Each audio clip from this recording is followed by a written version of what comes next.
All of this is a elaborate shell game fixed in the mix by people who are trying to broker power and money to people who are at this point confused about what power and money and pleasure all actually have to do with each other. Um, it seems worth mentioning that you know pointing at marketing companies as being the real problem, while I've spent the last 5 years being served meth and coffee by people that I really find, heavily associated with Starbucks in my mind. Um, and what this has to do with virtual pain management and the methadone clinic, and Sherry Schultz long-standing back problems, and my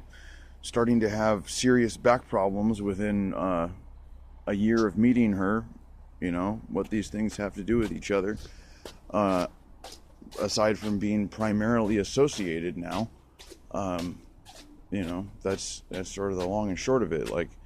why do they need money or power when they can actually just take pleasure out of the lower class, or manufacture a lower class that is too busy fighting over the concepts of money and power and the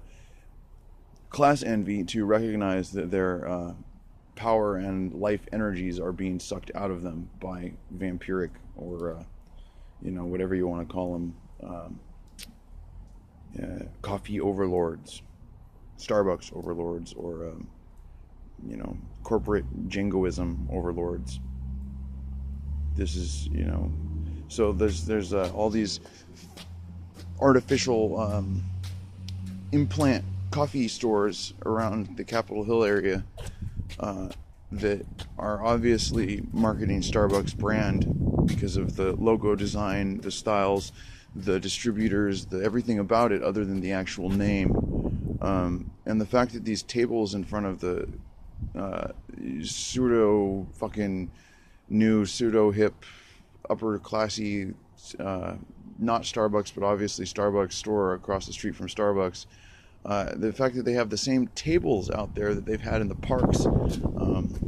where I spent last summer writing, most of last summer writing, the same tables and chairs, it speaks to who the distributors are and what they're doing and how they're trying to move the face or the mask around, but the fucking greedy shit underneath is the same. It's pain, it's suffering, it's stealing from people who work really hard, and it's turned into the commodification of human suffering.